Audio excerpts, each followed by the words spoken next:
Hello, this is Nick with nickscomputerfix.com, and here's a really quick video on how to change your default language within Windows 10. It's free and easy. Okay, this is the quickest way. Go down to your Start menu, right click, go up and click on Control Panel. And once the Control Panel is open, we want to go ahead and locate the language app, and it's right here on mine. Yours could be sorted differently, so you might have to look for it. Once you find it, click it, and then you can see the default language that is being displayed and used within Windows 10. In my case, it's the English United States, and I only have one in the list. So to add one, you click here, and you can go ahead and scroll down and locate the language in which you would like to have as a secondary display language or primary, whichever you like. And I'm going to select Spanish here. And as you can see, there are several different flavors of Spanish. So when you're in here, select the one that you want. And once you do, you go ahead and click on it. In this case, I'm going to click on Puerto Rico and then go down and click on Add. And once I do, I now have it in a list of available languages. Now keep in mind, as you can see here, I can add as many languages as I choose to. I'm going to add Hindi and click on Add here.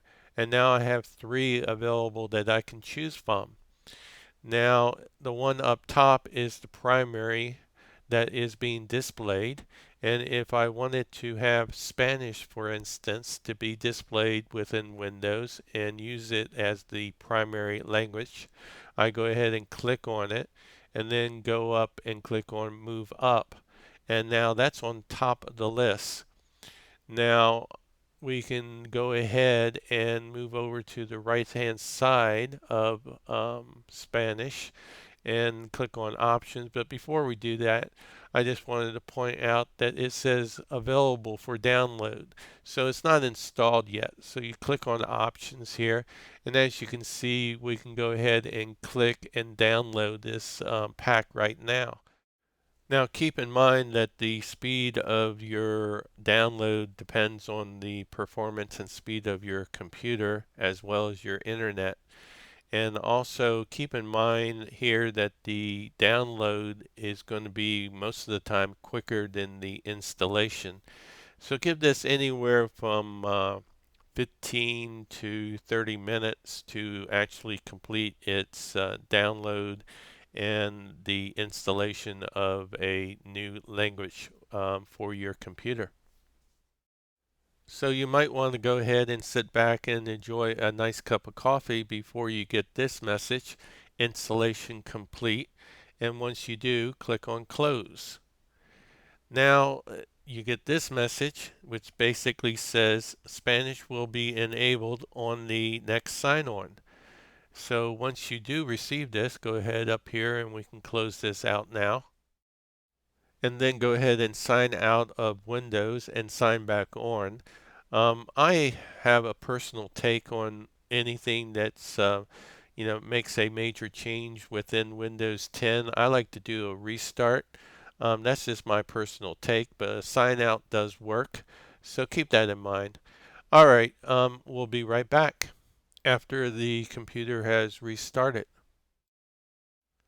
Okay, we are back from the sign out and sign back in, or the restart, whichever one you chose to do. I restarted, and we're back in Windows 10. Now, the first thing that I want to show you is down on the taskbar down here when you have multiple languages that have been installed. It shows which one is currently being used within Windows 10. And as you can see, the search bar is in Spanish. And if we go over to the Start menu, we can also see that the titles for Windows is also in Spanish as well. Now let's go ahead, and one other thing I like to show you is if we open up Microsoft Edge, It is also in Spanish, and if we go to Google as our search engine, it's also in Spanish. Okay, that's it for this video. Subscribe, and if you like, leave a like.